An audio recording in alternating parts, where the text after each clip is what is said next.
Arya Croft thought her biggest problem that night was the hostile takeover threatening her billion-dollar tech empire. Walking through downtown Portland's financial district after a grueling board meeting, the 34-year-old CEO was completely focused on her phone when three masked men cornered her in a shadowy alley behind the Meridian Tower. Her designer heels, diamond watch, and luxury handbag made her the perfect target. What happened next would change everything. Aidan Shaw, a 29-year-old single father working double shifts as a hospital custodian, was taking his usual shortcut home when he heard her scream. He had no idea he was about to save the woman who'd unknowingly destroyed his career 3 years earlier. Armed with nothing but protective instincts and skills learned from years of martial arts classes at the local community center, Aidan fought off all three attackers.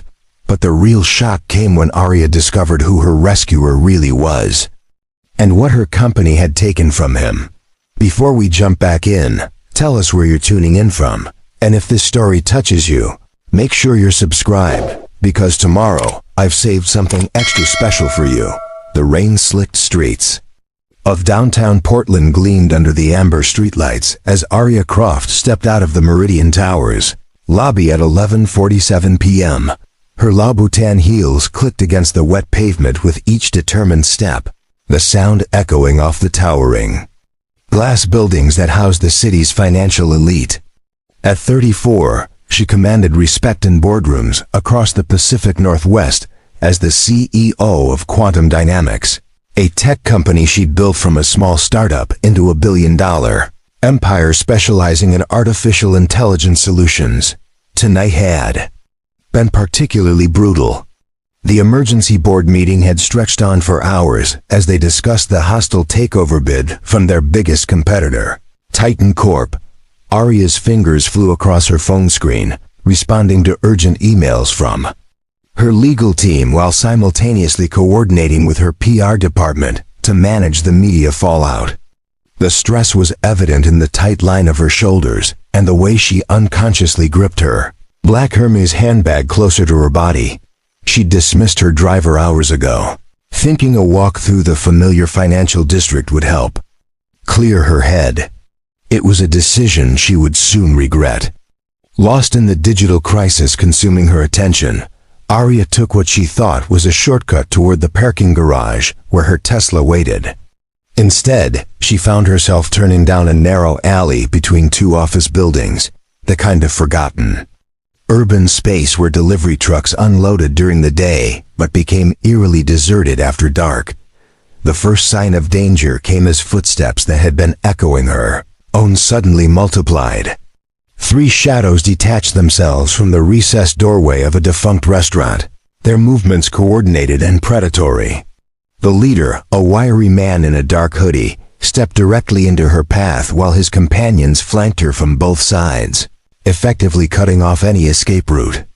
Well, the leader drawled, his voice carrying the confidence of someone who'd done this many times before. Look what we have here, a little lost lamb in designer clothing.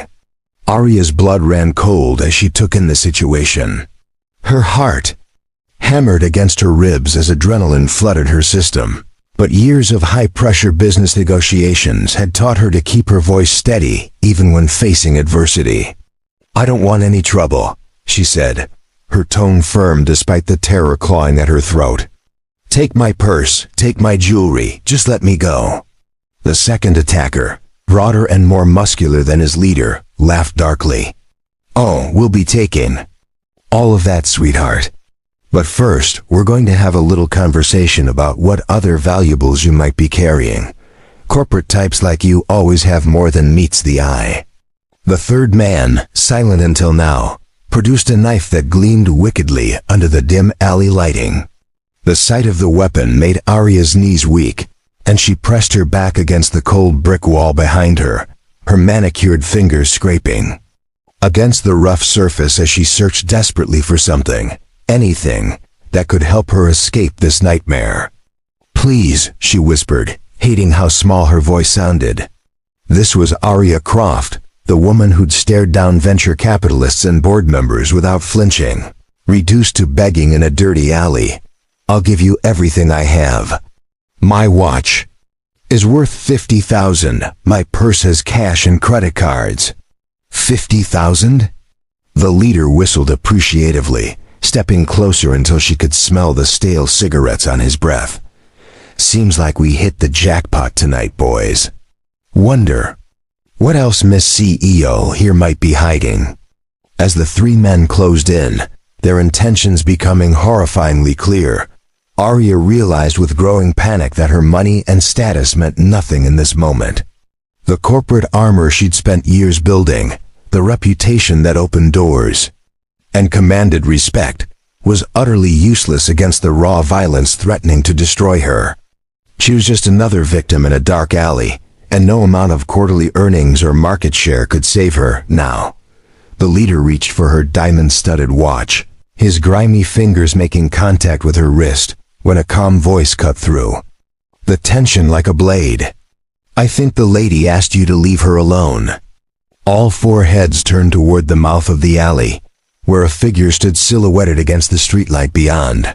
From Arya's position, she could only make out a man of average height and build, wearing what appeared to be work clothes and sneakers. Nothing about him screamed hero or savior, yet something in his posture suggested a quiet confidence that made the attackers pause. Walk away, buddy, the leader snarled, though Arya noticed his grip on her wrist had loosened slightly. This doesn't concern you. The stranger stepped into the alley, and Arya could see him more clearly now. He appeared to be in his late 20s, with kind eyes and an unremarkable face that would blend into any crowd. His hospital scrubs suggested he worked in healthcare, and there was something gentle about his demeanor that seemed completely at odds with the dangerous situation unfolding. Actually, he said, his voice remaining unnaturally calm, I think it does concern me. See, I have a young daughter at home, and I'd want someone to help her if she was ever in trouble like this. The knife-wielding attacker stepped forward aggressively. Listen, hospital boy, unless you want to end up in your own emergency room, I suggest you turn around and forget you saw anything. What happened next would replay in Arya's memory for months to come, each detail crystal clear despite the chaos of the moment. The seemingly ordinary man moved with a fluid grace that spoke of years of training, his body shifting from gentle healthcare worker to something far more dangerous in the space of a heartbeat. The transformation was so complete and so sudden that for a moment, Arya wondered if she was witnessing the same person who had spoken so gently about his daughter. Ayian Shaw moved with the precision of a master craftsman, each motion deliberate and economical, wasting no energy on flashy techniques or unnecessary force. The knife-wielding attacker lunged first, his blade cutting through the air in a vicious arc aimed at Aiden's midsection. But Aiden was no longer where the blade expected to find him. He had shifted to the left with minimal movement, just enough to let the weapon pass harmlessly by, while simultaneously grabbing the attacker's extended wrist with both hands. The motion that followed was swift and brutal in its efficiency. A controlled twist that sent the knife clattering across the alley floor, while its former owner dropped to his knees, his arm bent at an angle that made all present wince. Stay down, Aiden advised quietly, his voice still carrying that same gentle tone he'd used when mentioning his daughter. Your shoulder's dislocated, not broken. You'll heal if you don't do anything stupid. The leader and his remaining companion exchanged glances, clearly reassessing their situation. The man they'd dismissed as a harmless healthcare worker had just dismantled their armed partner in less than 3 seconds, and neither of them had even seen exactly how he'd done it. 2 against 1, the leader muttered, trying to convince himself as much as his companion. We can take him. They rushed Idan simultaneously from opposite sides, clearly hoping to overwhelm him with numbers and aggression. It was a sound strategy that might have worked against an ordinary person, but Aiden Shaw was proving to be anything but ordinary. He dropped low as they converged on him, sweeping the legs of the muscular attacker, while simultaneously driving an elbow into the leader's solar plexus. The larger man hit the ground hard, the back of his head connecting with the pavement with a sickening thud that left him motionless but breathing. The leader, meanwhile, found himself gasping for air as his diaphragm spasmed from the precisely placed strike. He stumbled backward, clutching his chest and wheezing like a broken accordion. "I really don't want to hurt anyone else," Aidin said, straightening up and brushing dust from his scrubs with the same casual air someone might use after completing a routine task. "The police are already on their way. I called them when I first saw what was happening. If you run now, you might get away. If you stay, you'll be explaining this to detectives in about 5 minutes. 5 minutes. The leader, still struggling to breathe properly, looked at his 2 incapacitated companions and made the wise decision to preserve his own freedom. He stumbled toward the mouth of the alley, pausing only to shoot a venomous glare back at Aidin. Before disappearing into the Portland night, Arya stood frozen against the brick wall, her mind struggling to process what she just witnessed. The entire confrontation had lasted less than 2 minutes, and this unassuming man in hospital scrubs had dispatched 3 dangerous criminals with the casual efficiency of someone diffusing a minor workplace disagreement. Her hands shook as the adrenaline began to wear off, replaced by a gratitude so profound it made her knees weak. Preparing and narrating this story took us a lot of time, so if you are enjoying it, subscribe to our channel. It means a lot to us. Now back to the story. Are you hurt?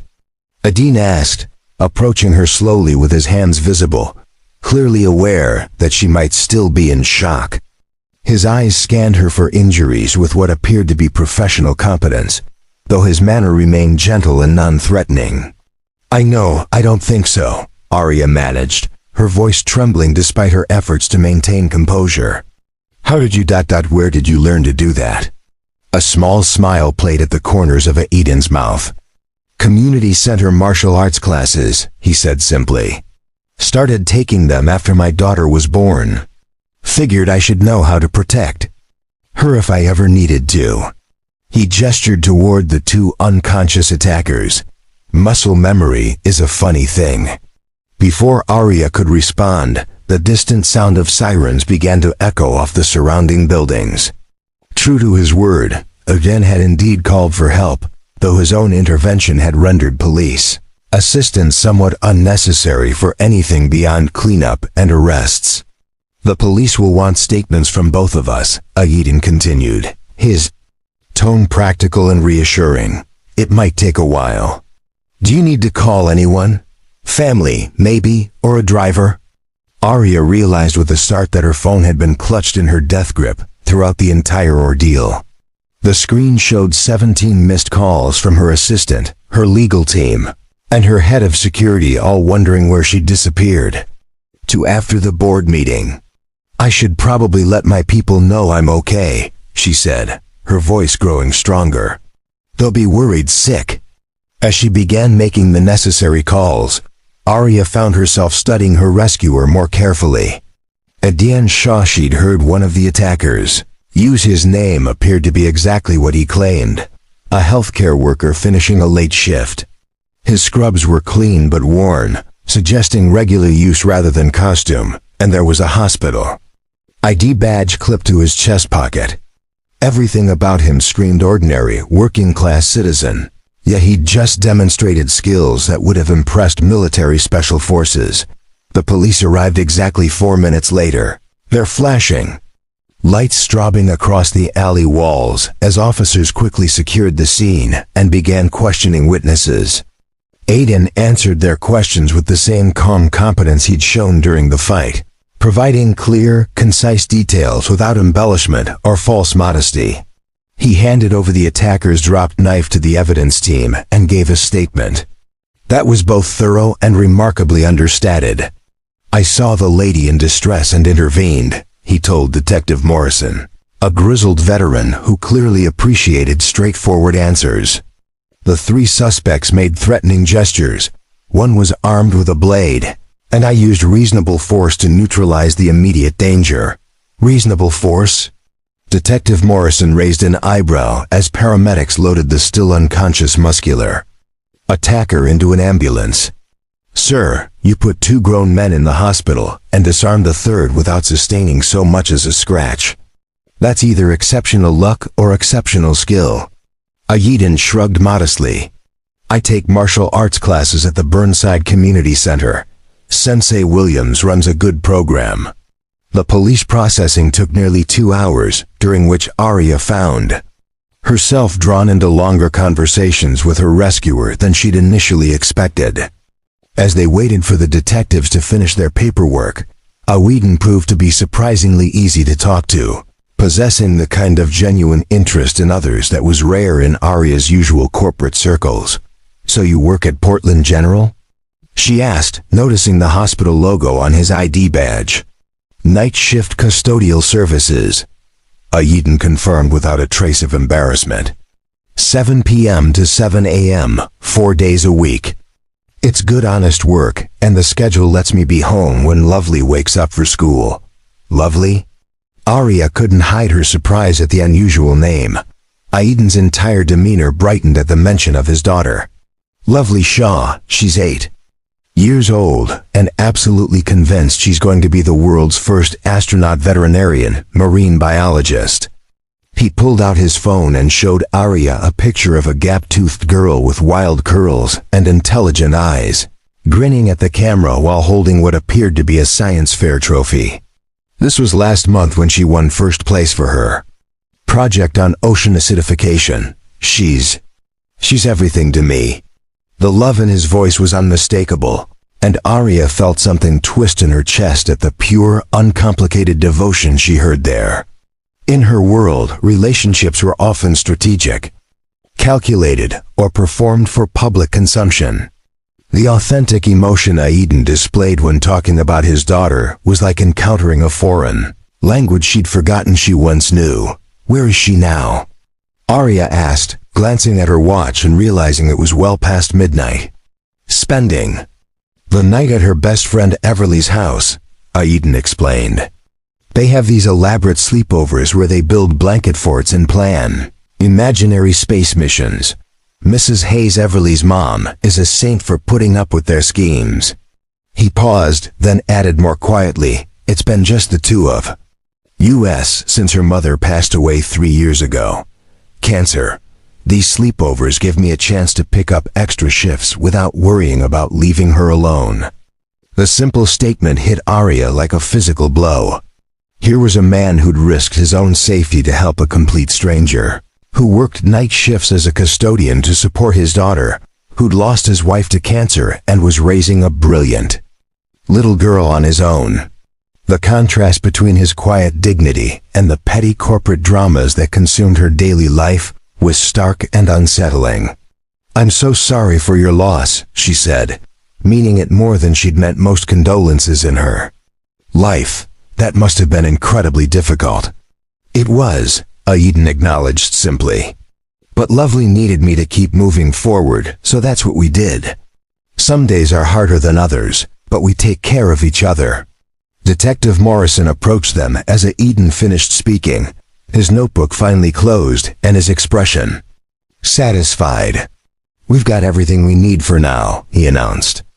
"Mr. Shaw, the DA's office will probably want to speak with you sometime next week, but you're free to go. And ma'am," he turned to Aria, "your assistant has been calling the station every 10 minutes. You might want to touch base with your people." As they prepared to leave the alley, Aria realized she had no idea how to adequately thank someone who'd literally saved her life. In her business world, favors were currency, and debts were carefully tracked and repaid. But this situation felt entirely outside those parameters. "Mr. Shaw," she began, then stopped herself. "Ayeden, I don't know how to thank you for what you did tonight. If there's anything I can do, anything at all." "No thanks necessary," Ayeden replied with a smile that made him look younger than his years. "Like I told the officer, I have a daughter. I'd want someone to help her if she was ever in trouble." "Still," Aria persisted, pulling a business card from her purse. "Please, If you or Lovely ever need anything, don't hesitate to call. I mean that. Whedon accepted the card politely, glancing at it briefly before slipping it into his pocket. If he was impressed by her title or company name, he didn't show it. I appreciate that, Miss Croft. I hope the rest of your evening goes more smoothly. As Arya watched him walk away into the pre-dawn Portland streets, she found herself wondering about the man who'd saved her life. What kind of person worked as a hospital custodian, but fought like a trained bodyguard? How did someone maintain such grace and kindness while dealing with personal tragedy and financial struggles? And why did she feel like she just encountered something rare and valuable that she didn't fully understand? Her driver arrived 20 minutes later, full of apologies and concern, but Arya barely heard his worried questions. She spent the ride back to her penthouse apartment, staring out at the city lights and thinking about gap-toothed smiles, blanket fort sleepovers, and the quiet strength of a man who'd risked everything for a stranger, simply because it was the right thing to do. That night, Arya Croft, CEO of a billion-dollar company, master of complex negotiations, and commander of hundreds of employees, fell asleep thinking about the gentle way Aiden Shaw had spoken about his daughter, and wondering when she'd last felt that kind of uncomplicated love for anything or anyone in her own carefully constructed life. 3 days passed before curiosity finally overcame Arya's usual professional discretion. She'd found herself thinking about Aiden Shaw at the most unexpected moments during board meetings, while reviewing quarterly projections, even while negotiating the final terms of a major acquisition. The image of him moving with such lethal precision, followed immediately by his gentle smile when discussing his daughter, created a cognitive dissonance that her analytical mind couldn't resolve. Finally, during a rare quiet moment in her corner office overlooking the Willamette River, Arya did what she always did when faced with incomplete information. She researched. A few discreet inquiries to her head of human resources, combined with some careful database searches, began to paint a picture that made her stomach drop with each new detail. Aiden Michael Shaw, age 29, had indeed worked at Portland General Hospital for the past 3 years as a custodial services employee. But before that, according to his employment history, he'd been a senior software engineer at Quantum Dynamics, her own company. The realization hit her like a physical blow, and she immediately pulled his complete personnel file, her hands trembling slightly as she opened the digital folder. What she found made her lean back in her leather chair, a cold wave of nausea washing over her. Aiden Shaw had been hired 4 years ago as a mid-level programmer with impressive credentials from Portland State University and several smaller tech firms. His performance reviews were exemplary, filled with praise for his innovative thinking, collaborative spirit, and exceptional problem-solving abilities. His supervisor had recommended him for promotion to lead developer on multiple occasions. Then, 3 years ago, everything had changed. The file showed a series of increasingly desperate requests for flexible scheduling and family leave following his wife Sarah's cancer diagnosis. Aiden had asked to work remotely during her chemotherapy appointments, to adjust his hours around medical treatments, and to take extended unpaid leave during her final weeks. Each request had been denied by the department head at the time, Gerald Morrison, who had cited company policy about maintaining team cohesion and demonstrating commitment to corporate objectives. The final entry in Aiden's file was a termination notice, dated just 6 weeks after his wife's death. The reason given was excessive absenteeism and failure to meet performance standards during a critical project phase. Reading between the lines, Arya could see what had really happened. A grieving husband and new single father had been fired for missing work while caring for his dying wife and traumatized daughter. But the most damning detail was at the bottom of the termination paperwork. The decision had been approved and signed by the CEO, at the time Arya herself. She remembered the period vaguely, A chaotic stretch when Quantum Dynamics had been racing to complete a major software launch ahead of a competitor.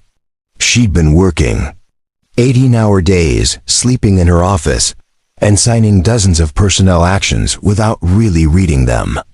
Gerald Morrison had assured her that they were streamlining the workforce to focus on dedicated team members, and she'd trusted his judgment without investigating the individual cases.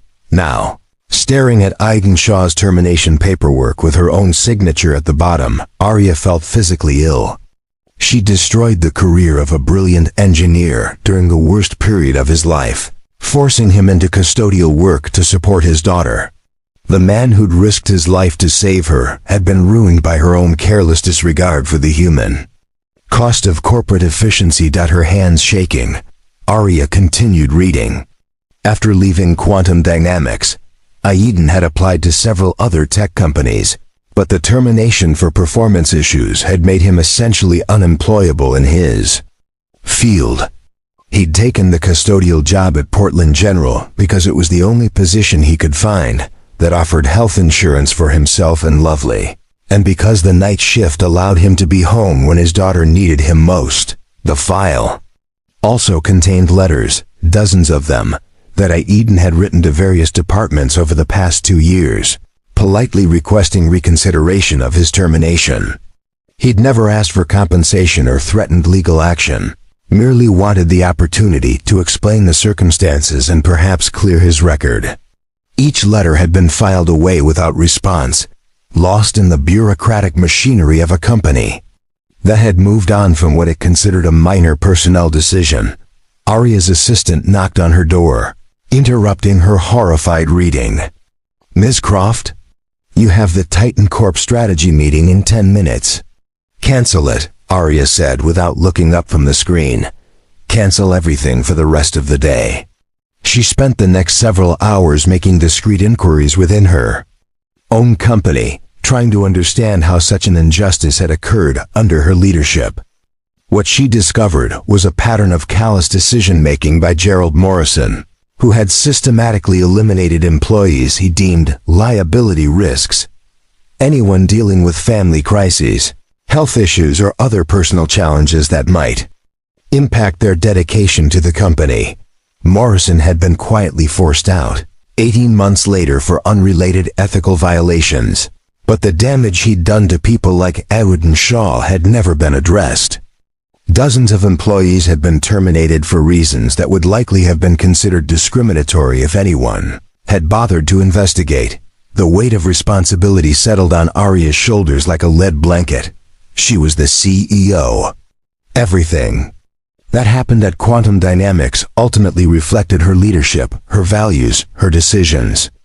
The fact that she'd been too busy to read termination paperwork didn't absolve her of responsibility. It made her complicity even worse. As the Portland sun set outside her office windows, Arya made a decision that would have surprised her board of directors and shocked her competitors. She was going to make this right, whatever it took. Aiden Shaw had saved her life, but more importantly, he'd been wronged by her company and deserved justice. The question was whether he would ever trust her enough to accept it. The next morning, Arya arrived at Portland General Hospital at 6:45 a.m., 15 minutes before Aiden's shift was scheduled to end. She'd spent most of the night awake, rehearsing various approaches and trying to anticipate his reaction to her revelations. No scenario she'd imagined felt adequate for the magnitude of what she needed to say. She found him in the pediatric wing, methodically mopping floors with the same quiet competence he'd displayed while dismantling 3 attackers. He looked up as her heels clicked against the freshly cleaned linoleum, surprise and concern flickering across his features. "Ms. Croft, is everything all right? You look like you haven't slept." The genuine worry in his voice made Arya's chest tighten with guilt. Even after what her company had done to him, his first instinct was concern for her well-being. "I need to talk to you," she said, her carefully prepared speech dissolving in the face of his kindness, "about something important. Something I should have known 3 years ago." Aiden glanced around the empty corridor, then nodded toward a small break room. My shift ends in a few minutes. We can talk in there." The break room was a modest space with vending machines, a microwave, and a handful of plastic chairs that had seen better decades. Aiden poured 2 cups of coffee from a pot that looked like it had been brewing since the previous century, offering one to Arya with the same courtesy he might show an honored guest in his own home. "I looked you up," Arya began, then immediately regretted the bluntness of her approach. I researched your background. I found your employment file at Quantum Dynamics."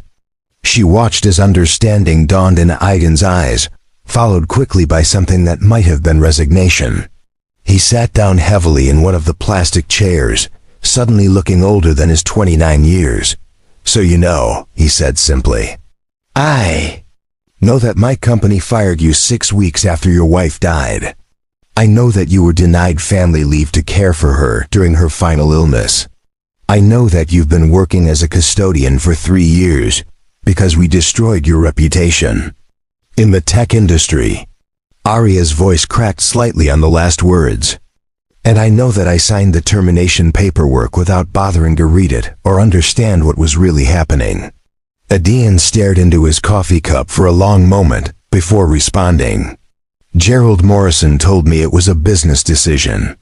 Said the company needed people who could maintain focus during critical periods, and my situation made me unreliable." He looked up at Arya, and she was surprised to see no anger in his expression, only a kind of weary sadness. "I tried to explain that Sarah was dying, that Lovely needed me, but he said personal problems couldn't be allowed to impact corporate objectives." "It was wrong," Arya said fiercely. "It was cruel and illegal and completely contrary to everything I thought this company stood for. Gerald Morrison was a monster, and I was too busy and too careless to stop him." "You didn't know," Aiden replied, though there was no absolution in his tone. "CEOs can't micromanage every personnel decision. That's not an excuse. I should have known. It was my responsibility to know." Arya leaned forward in her chair, needing him to understand the depth of her remorse. "Aiden, I want to make this right. I want to offer you your job back, with full back pay, cleared record, promotion to the position you should have had years ago. I want to give you stock options, a signing bonus, whatever it takes to undo the damage we did." She expected relief, maybe gratitude, certainly some sign that her offer meant something to him. Instead, Aiden smiled sadly and shook his head. "That's very generous, Miss Croft, but I can't accept it. Why not?" Arya felt panic rising in her chest. She'd prepared for anger, for demands, for negotiation, but not for outright refusal. "The money? The position? We can discuss terms." "It's not about terms." Aiden stood up and walked to the small window overlooking the hospital parking lot. "Do you know what I do here besides clean floors? I volunteer in the Family Support Center, helping other single parents navigate the system when their kids are sick. I teach basic computer literacy classes for people who can't afford traditional education. I'm part of a grief counseling group for widowed parents." He turned back to face her, and Arya saw something in his expression she hadn't expected. Peace. 3 years ago, you ruined my career and forced me into a job I never would have chosen.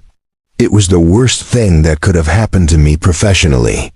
He paused, considering his words carefully. It was also the best thing that could have happened to me as a person and as a father. Arya stared at him, struggling to understand. "You're working night shifts as a custodian. You're struggling financially. How could that possibly be better than a career in tech?" "Because when I was a software engineer, I was working 60-hour weeks and missing Lovely's bedtime stories. I was stressed about deadlines and focused on climbing the corporate ladder, and I barely knew my own daughter."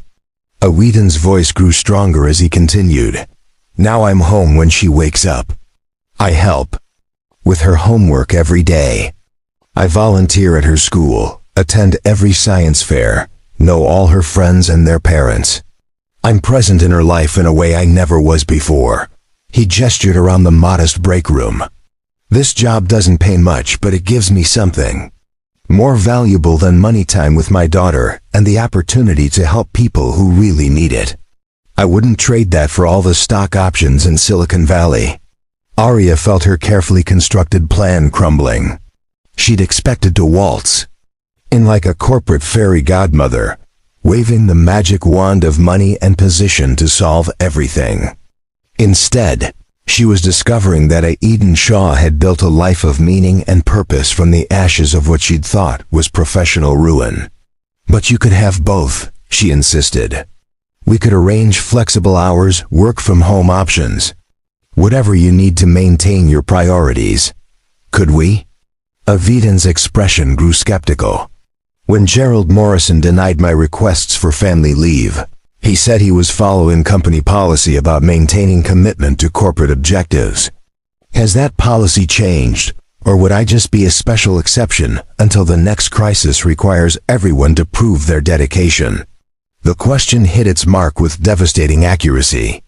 Arya realized she was asking him to trust a system that had already betrayed him once, based on nothing more than her promises that things would be different this time.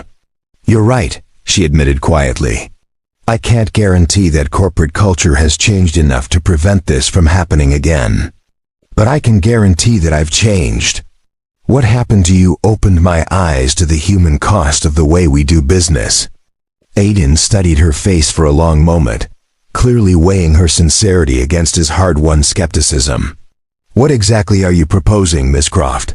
"I don't know yet," Arya confessed. "But I know that what happened to you was wrong, and I know that you're exactly the kind of person we should be fighting to keep, not throwing away. Give me a chance to figure out how to make this company worthy of employees like you." She pulled out her business card and wrote her personal cell phone number on the back. "Think about it. Take all the time you need. And if you decide to give us another chance, I promise you'll have direct access to me, not middle management who might forget what really matters." Aiden accepted the card, though his expression remained thoughtful rather than convinced. "I appreciate the offer, and I believe you mean it. But I need to consider what's best for Lovely, not just what might be best for my career." As Arya left the hospital, she realized that making amends for past wrongs was going to be far more complicated than she'd anticipated. Aiden Shaw had found dignity and purpose in circumstances that should have broken him, and she wasn't sure she had the right to ask him to risk that stability for the uncertain promise of corporate redemption. But she was certain of one thing. She was going to find a way to make this right, even if it meant fundamentally changing everything about how Quantum Dynamics treated its people. 2 weeks passed before Aiden called the number on Arya's business card. When her phone rang at 7:30 p.m. on a Tuesday evening, she was still in her office, reviewing proposals for the Titan Corp merger defense. But she answered immediately upon seeing the unfamiliar number. "Ms. Croft?" "It's Aiden Shaw. I've been thinking about our conversation." Arya's heart rate quickened, though she kept her voice carefully neutral. "I'm glad you called. Have you reached a decision?" "Not exactly. But I have a proposition of my own." There was a pause, and she could hear the sounds of a hospital in the background, distant conversations, the beep of monitors, the squeak of wheels on linoleum. "What if, instead of me coming back to work for Quantum Dynamics, we figured out a way for Quantum Dynamics to do better by people like me?" The unexpected counteroffer caught Arya off guard. "I'm not sure I follow. Your company isn't the only tech firm that treats employees like disposable resources," Aiden continued. "What if we created something that actually helped working parents, people dealing with family crises, employees who need flexibility to handle life's unexpected challenges? Not just at Quantum Dynamics, but industry-wide." Arya leaned back in her chair, intrigued despite her confusion. "What exactly are you proposing?" "A consulting partnership. I help you develop policies and programs that support work-life balance, family emergencies, and employee well-being. You get the benefit of my technical background, and my first-hand experience of what happens when companies get it wrong. In return, I maintain my current schedule and priorities while contributing to something meaningful." The idea was so unexpected that Arya found herself speechless for several seconds. She'd been prepared to negotiate salary, benefits, and position. Titles, not to reinvent how her entire industry approached human resources. "You'd be willing to consult for the company that fired you?" she asked finally. "I'd be willing to help prevent other families from going through what Lovely and I experienced," Aiden corrected. "There's a difference." That conversation led to a series of coffee meetings over the following month, during which Aiden and Arya developed what they eventually called the Sustainable Success Initiative. It was an ambitious program designed to prove that companies could maintain high performance while genuinely supporting employees through life's inevitable challenges. The project started small, with Aiden reviewing existing quantum dynamics policies and identifying the gaps that had allowed Gerald Morrison's callous management style to flourish unchecked.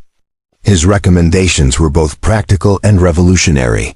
Mandatory family leave policies that couldn't be overridden by department heads, flexible scheduling options that didn't penalize employees for using them, and performance evaluation systems that considered long-term contribution rather than short-term availability. "The problem isn't that companies can't afford to be humane," Aiden explained during one of their weekly strategy sessions in Arya's office. "It's that they've never calculated the true cost of inhumane policies. When you fire a skilled employee, like me, you lose years of institutional knowledge, training investment, and team cohesion.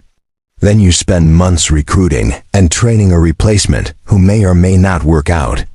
He pulled out a laptop, a refurbished model that had seen better days but ran efficiently, and showed her a spreadsheet he'd created during his spare time.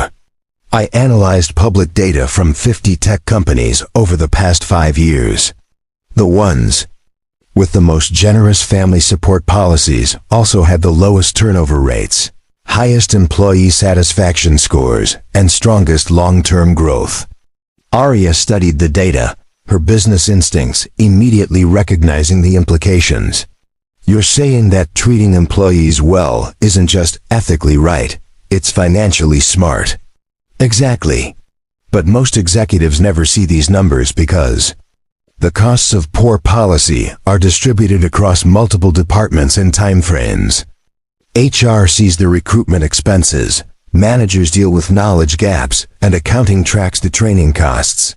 But nobody connects them to the original decision to prioritize short-term productivity over long-term stability."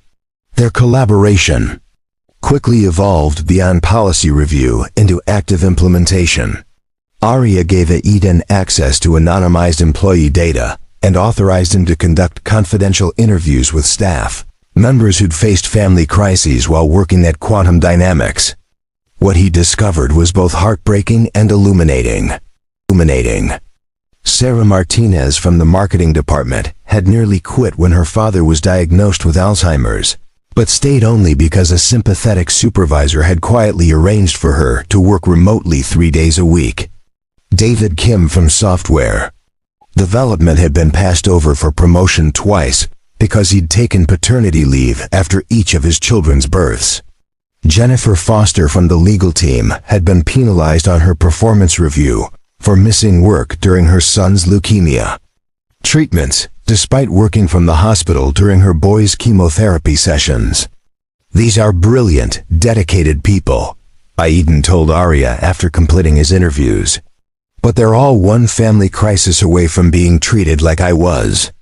The policies exist on paper, but the corporate culture still punishes anyone who actually uses them."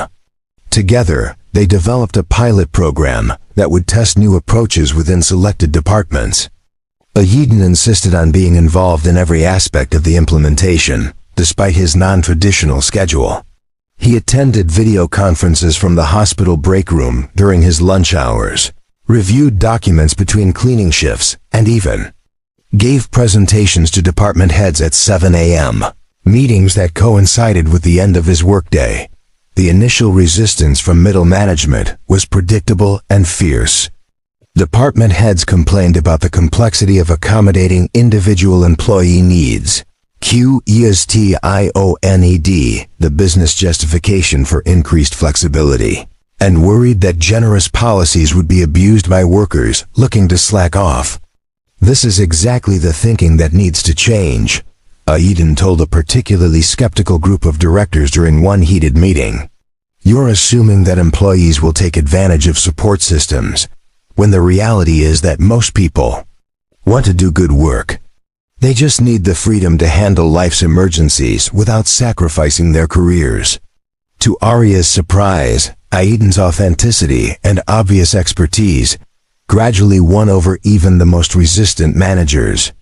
His combination of technical knowledge and real-world experience with corporate callousness gave him credibility that no consultant from a prestigious firm could have matched. Within 6 months, the pilot department showed measurable improvements in employee retention, job satisfaction, and productivity. More importantly, they began attracting talented candidates who'd specifically sought out Quantum Dynamics. Because of its reputation for supporting working families, the success led to company-wide implementation of the Sustainable Success Initiative, with Aydin serving as the program's architect and primary advocate. He negotiated a formal consulting contract that allowed him to maintain his hospital job while working 20 hours a week for Quantum Dynamics at a rate that dramatically improved his financial situation without compromising his availability. For Lovely, you've created something remarkable here, Arya told him one evening as they reviewed quarterly metrics showing across the board improvements in employee satisfaction and retention. They were working in her office after hours, Lovely doing homework at the conference table while her father analyzed data on his laptop. We've created something remarkable, Aydin corrected, then glanced over at his daughter, who was constructing an elaborate volcano model for her earth science class. Though I think our most important project is still figuring out whether baking soda and vinegar can accurately simulate pyroclastic flow. Lovely looked up from her volcano with the serious expression of an 8-year-old scientist. Dad, Ms. Arya knows about business stuff. Maybe she knows about geological processes too. The easy inclusion of Arya in their family dynamic had developed naturally over months of collaboration. She'd begun timing their meetings to coincide with Lovely's after-school activities, had attended the girls' science fair as an enthusiastic spectator, and had even helped with a presentation about women in technology for Lovely's 3rd grade career day. Actually, Arya said, moving to examine the volcano model, I think the key to realistic pyroclastic flow is controlling the viscosity of your eruption mixture. Have you considered adding cornstarch to thicken it? The conversation that followed, involving detailed discussions of volcanic geology mixed with practical advice about science fair presentations, felt more natural and satisfying to Arya than most of her corporate negotiations. Watching Aydin help his daughter refine her hypotheses while simultaneously reviewing employee satisfaction surveys, she realized she was witnessing something she'd never experienced: the integration of meaningful work with authentic family life. Their professional partnership had evolved into something deeper, not romantic, but genuinely intimate in the way that shared purpose and mutual respect create lasting bonds. Arya found herself looking forward to their meetings not just for the business insights, but for the glimpses into a way of living that prioritized relationship and service over status and accumulation. The Sustainable Success Initiative was generating industry attention, with other tech companies requesting presentations about Quantum Dynamics' innovative approach to employee support. Aydin had been invited to speak at 3 conferences, written articles for 2 professional journals, and been profiled in a feature story about corporate responsibility in the Pacific Northwest Business Review. You've become something of a celebrity, Arya observed, showing him the latest article featuring his photograph and quotes about the importance of workplace humanity. Weird, isn't it? Aydin replied with his characteristic modesty. 3 years ago, I was unemployable, and now people want to hear my opinions about corporate culture. 3 years ago, you were already the person you are now, Arya corrected. The only thing that's changed is that people are finally paying attention.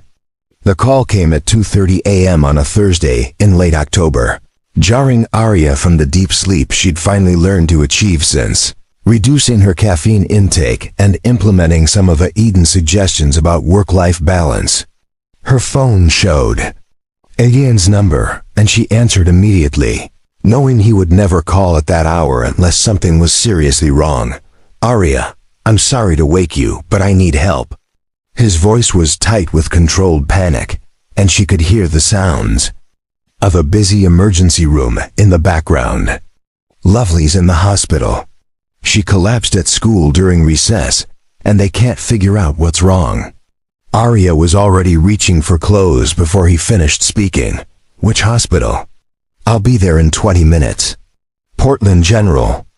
Pediatric emergency. But you don't need to come, His voice cracked slightly. "I need someone to know where I am. In case something happens. Again, listen to me. I'm already getting dressed. Don't argue with me about this." She made the drive to the hospital in 15 minutes, her high-performance car weaving through the early morning traffic with practiced efficiency. She found Aiden in the pediatric waiting area, still wearing his hospital custodial uniform from his shift, his hands clasped tightly in his lap as he stared at the floor. "Any news?" she asked, settling into the uncomfortable plastic chair beside him. "They're running tests. Blood work, CT scan, trying to rule out." He swallowed hard, unable to finish the sentence. "She was fine yesterday. Excited about the Halloween party at school, working on her costume, talking about her volcano project. Then the school nurse called and said she'd fainted during kickball and couldn't wake up properly."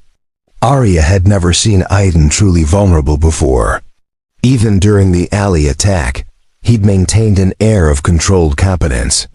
Now faced with his daughter's unexplained medical crisis, he looked like what he was, a terrified single father, confronting his worst nightmare. "Has she been sick recently? Any symptoms you might have missed?" Arya asked, her business-trained mind automatically seeking information and solutions. "That's just it. She's been perfectly healthy. A little tired maybe, but she's been staying up late working on school projects. I thought it was just excitement about Halloween and all her activities." He looked up at Arya with haunted eyes. "What if I missed something important? What if I was so focused on work and trying to balance everything that I didn't notice she was really sick?" "Stop." Arya's voice was firm but gentle. "You're the most attentive father I've ever seen. If there were symptoms to notice, you would have caught them. Sometimes medical emergencies just happen, and it's nobody's fault." Before Aiden could respond, a doctor in green scrubs approached them, her expression professionally neutral in the way that medical professionals learn to maintain regardless of the news they're delivering. "Mr. Shaw? I'm Dr. Patterson. I've been overseeing Lovely's case." Aiden stood up so quickly he nearly knocked over his chair. "Is she okay? What's wrong with her?" "The good news is that we've ruled out the most serious possibilities. No brain tumor, no meningitis, no major organ dysfunction. However, her blood work shows some concerning irregularities that we need to investigate further." Dr. Patterson pulled out a tablet and showed them a series of charts and numbers that meant nothing to Arya, but clearly concerned the physician. Her white blood cell count is elevated in an unusual pattern, and there are some other markers that suggest an autoimmune response. We need to keep her for observation and run additional tests to determine exactly what we're dealing with. "Autoimmune?" Aiden's voice was barely above a whisper, like what Sarah had. The doctor's expression softened with understanding. "Mr. Shaw, I see from Lovely's file that her mother passed away from cancer. What we're seeing in Lovely's blood work is completely different from any form of malignancy. We're looking at something More like juvenile rheumatoid arthritis or possibly a treatable autoimmune condition. Treatable? Arya found herself speaking before she realized she'd intended to. What does that mean exactly? It means that if our preliminary diagnosis is correct, this is something we can manage with medication and lifestyle adjustments. Lovely would be able to live a completely normal life with proper treatment. Dr. Patterson looked between Aiden and Arya, clearly assuming they were a couple. The next few days will be crucial for determining the exact diagnosis and treatment plan. After the doctor left to check on other patients, Aiden sank back into his chair as if all the strength had drained from his body. "I can't lose her," he whispered. "I can't do this again." Arya reached over and took his hand, not caring about professional boundaries or appropriate behavior. "You're not going to lose her. The doctor said it's treatable, manageable. This isn't like what happened to Sarah. But what if the treatment is expensive? What if she needs specialists, medications that insurance doesn't cover? What if I can't afford to give her what she needs?" The financial panic in his voice was as raw as his medical fears. "I have decent insurance through the hospital, but there are always gaps, always things they don't cover." That's when Arya made a decision that would have shocked her board of directors and probably violated several corporate policies. "Aiden, listen to me. Whatever this costs, whatever she needs, I'll handle it. Specialists, medications, treatments, money is not going to be an obstacle to Lovely getting the best possible care." He started to protest, but she cut him off. "You saved my life in that alley. More than that, you've helped me build something at Quantum Dynamics that I'm actually proud of. Let me do this. Let me help the way you helped me. I can't accept charity. It's not charity, it's family."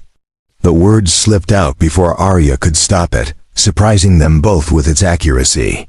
Over the months of working together, of sharing meals and attending school events, and building something meaningful, they had become family in all the ways that mattered. They spent the next 3 days essentially living at the hospital, taking turns sitting with Lovely while she underwent various tests and procedures. Arya canceled all her meetings, delegated critical decisions to her executive team, and discovered that the world didn't end when she prioritized personal relationships over corporate obligations. She watched Aiden read Harry Potter aloud to his daughter during the long hours between medical procedures, his voice steady and comforting even when Arya could see the fear in his eyes. She witnessed Lovely's incredible resilience as she charmed nurses, asked detailed questions about her medical tests, and declared that having an autoimmune condition would make her like a superhero with a secret origin story. "Will this make me different from other kids?" Lovely asked Dr. Patterson during one of her check-ins.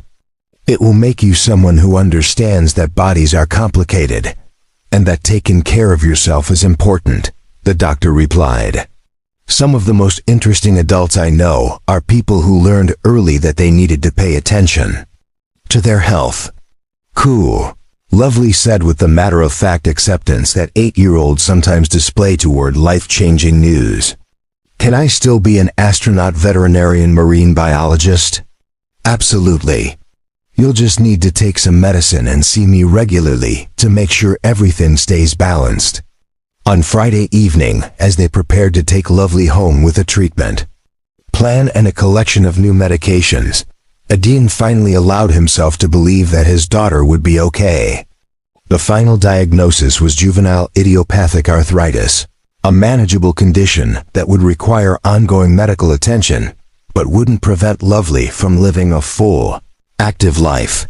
"Thank you," he told Arya as they waited for the discharge. "Paperwork. Not just for the medical bills, but for being here, for staying. I don't think I could have gotten through this alone." "You'll never have to find out," Arya replied, meaning it more than she'd meant anything in her professional life. "We're family now, whether you like it or not."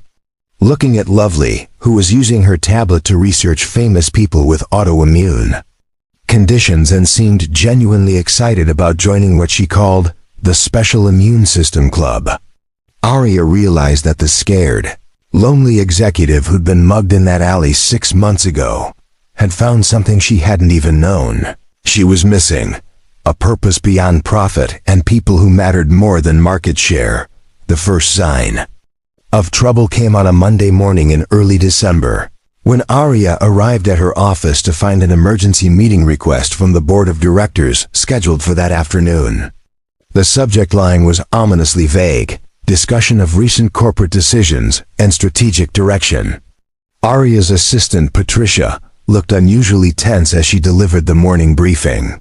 The meeting was called by Harrison Webb himself, she said, referring to Quantum Dynamics' chairman of the board. His office requested all documentation related to the Sustainable Success Initiative, your consulting contracts, and what they're calling non-standard employment arrangements. Cold dread settled in Arya's stomach. Harrison Webb was old-school corporate culture personified, the kind of executive who measured commitment by hours spent in the office and viewed work-life balance as code for laziness. He'd been quietly opposed to many of Arya's progressive policies but had stayed silent as long as the company's financial performance remained strong.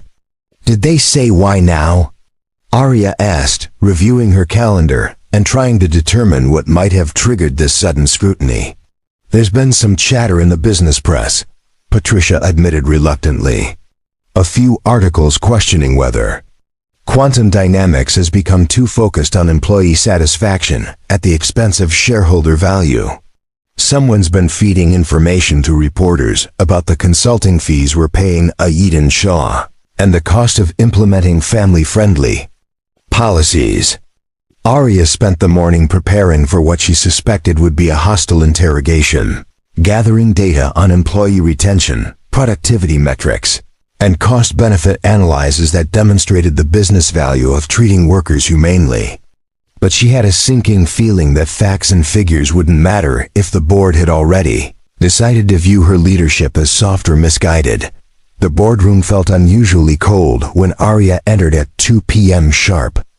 8 of the company's 9 directors were present, their expressions ranging from concerned to openly disapproving.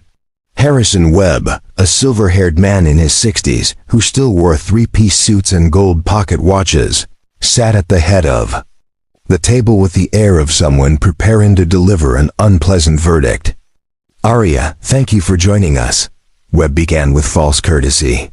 We've called this meeting to discuss some concerns that have been brought to our attention regarding recent changes in company culture and resource allocation. I'm happy to address any questions about our initiatives, Arya replied, maintaining her professional composure despite the obvious hostility in the room. The Sustainable Success Initiative has exceeded all our projected outcomes for employee satisfaction and retention. Yes, we've seen the internal metrics, interrupted Janet Morrison, the board's newest member and Gerald Morrison's sister. Arya felt her heart sink as she realized the personal nature of this attack. But we've also seen the external coverage, questioning whether Quantum Dynamics has lost focus on its core mission of maximizing shareholder value.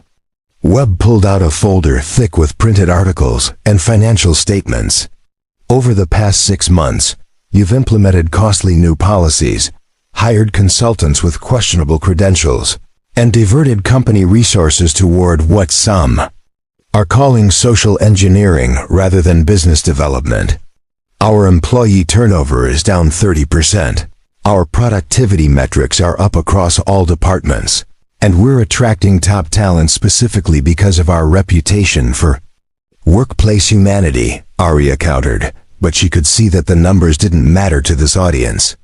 We're also spending significant resources on family leave policies, flexible scheduling accommodations, and consulting fees for a man whose primary qualification appears to be his personal relationship with you, Janet Morrison added with barely concealed venom. The personal attack on Aiden made Arya's hands clench under the table, but she forced herself to respond professionally.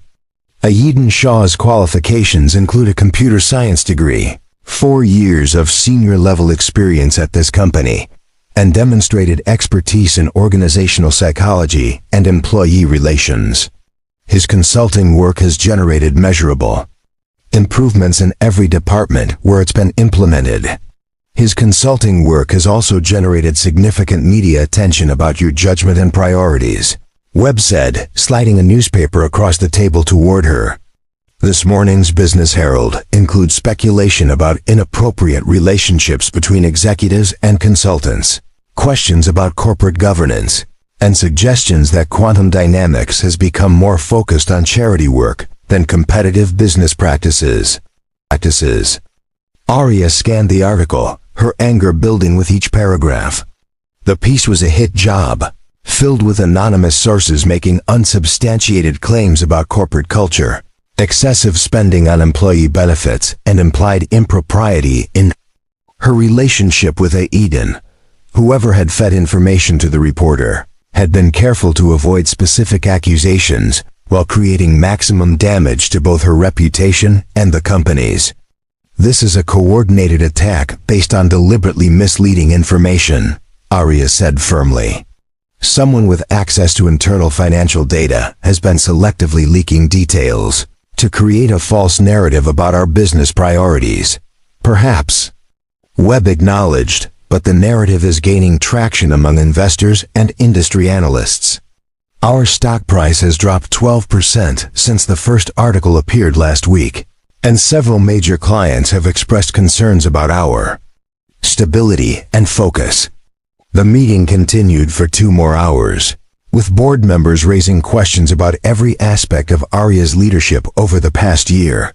They questioned the wisdom of publicly championing family-friendly policies, criticized the resources devoted to employee satisfaction initiatives, and suggested that her personal involvement with Eden Shaw's family represented a conflict of interest that compromised her objectivity. The board feels that immediate action is necessary to restore investor confidence and refocus company priorities, Webb finally announced as the meeting drew to a close. We're implementing several changes, effective immediately. He handed Aria a formal document that felt like a dagger to her chest. The new directives included suspension of all consulting contracts pending review, implementation of traditional productivity metrics that would effectively punish employees who used family leave policies, and reassignment of the Sustainable Success Initiative to a cost-cutting committee charged with eliminating non-essential programs. You're dismantling everything we've built, Aria said, her professional composure finally cracking. You're going back to the same callous policies that drove away talented people like Eden Shaw in the first place. We're returning to proven business practices that prioritize shareholder value over social experimentation, Janet Morrison replied coldly. The board has lost confidence in your ability to maintain appropriate boundaries between personal relationships and corporate governance. Webb's final statement was delivered with the bureaucratic brutality that Aria had come to despise in corporate culture. Aria, you have 30 days to demonstrate measurable improvement in financial performance and investor confidence. If the board remains concerned about the company's direction at that time, we'll be forced to consider leadership changes. As Aria left the boardroom, she realized that she was facing the same kind of systematic attack that had destroyed Eden's career. 3 years earlier, someone with inside knowledge and personal motivation was using corporate politics and media manipulation to destroy everything they'd built together. The question was whether she could expose the real villain before they succeeded in dismantling not just her career, but the more humane approach to business that had become her life's most meaningful work. Aria spent the 3 days following the board meeting in a state of controlled fury, watching helplessly as the company she'd rebuilt began to crumble under the weight of manufactured controversy. The stock price continued to fall. 2 major clients had postponed contract renewals, pending clarification of corporate direction, and 3 talented employees had already submitted resignations rather than work under the reinstated productivity mandates that penalized anyone who dared to use family leave policies. On Thursday evening, as she sat in her office reviewing termination letters and cost-cutting proposals that would gut everything, meaningful about quantum dynamics culture. Her phone rang. Aiden's name appeared on the screen, and she answered with relief at hearing from someone who understood what they were losing. "How bad is it?" he asked without preamble. "Worse than I expected. They're not just rolling back the policies, they're actively punishing people who supported them." Sarah Martinez was written up for excessive personal time because she'd been working remotely 3 days a week to care for her father. David Kim was denied his promotion because of his demonstrated lack of commitment during his paternity leave. Aria's voice cracked with exhaustion and frustration. "It's like watching Gerald Morrison's ghost come back to destroy everyone we tried to help." "That's an interesting way to put it," Aiden said thoughtfully. "Tell me something. Who exactly called for this board meeting? Who provided the documentation they used to build their case against you?" Aria paused, thinking back to the hostile interrogation she'd endured. Harrison Webb called the meeting, but Janet Morrison seemed to have the most detailed information about our initiatives. She knew about consulting fees, specific policy costs, even internal metrics that should have been confidential. Janet Morrison, Gerald Morrison's sister. The connection hit Aria like a physical blow. "Oh my God, I'd noticed the same last name, but I thought it was coincidence. There are plenty of Morrisons in Portland." "Not a coincidence," Aiden said grimly. "I've been doing some research since you told me about the board meeting. Janet Morrison was appointed to the Quantum Dynamics Board 18 months ago, 6 months after Gerald was forced out for ethical violations. She's got an MBA from Wharton and a history of consulting for companies that specialize in what they call organizational efficiency, which usually means cutting costs by eliminating employee benefits." Aria felt pieces of a puzzle beginning to fall into place in her mind. She's been planning this the whole time she's been on the board. She's been waiting for an opportunity to discredit me and reverse the changes we made. "More than that," Aiden continued, "I think she's been actively creating the opportunity. Someone's been feeding very specific information to reporters, information that could only come from board-level access to company finances and internal communications. And the timing of these leaks coincides perfectly with Janet Morrison's access to sensitive documents. But how do we prove it? Even if we're right, corporate espionage and media manipulation aren't exactly crimes unless we can demonstrate actual fraud or breach of fiduciary duty." "Leave that to me," Aiden said with a tone that reminded Aria of the man who dismantled 3 attackers in a dark alley. "I may be a hospital custodian now, but I still remember a few things about digital security and investigation techniques. Give me 48 hours. What Aiden didn't tell Aria was that he'd already been investigating for the past 3 days, using skills he'd developed during his software engineering career and connections he'd maintained in the tech security community. The moment he'd heard about the coordinated media attack, his instincts had told him that this was too sophisticated and too well-timed to be organic criticism. Working during his breaks at the hospital and after Lovely went to sleep, Aiden had begun tracing the digital breadcrumbs left by whoever was leaking information to reporters. It was meticulous work, requiring him to analyze patterns in news coverage, cross-reference publication timing with board meeting schedules, and identify the specific sources that reporters were citing in their articles about quantum dynamics. Breakthrough came when he realized that 3 different business journalists had published articles using almost identical language to describe the company's misguided focus on social engineering and excessive spending on employee satisfaction initiatives. The phrases were too specific and too unusual to be coincidental. Someone was providing reporters with ready-made talking points along with the leaked financial data, using techniques he'd learned during his engineering career. Aiden created a comprehensive timeline that showed the pattern of leaks, their correlation with Janet Morrison's access to specific documents, and the financial benefit that would accrue to anyone with advanced knowledge of the stock price manipulation that would result from negative coverage.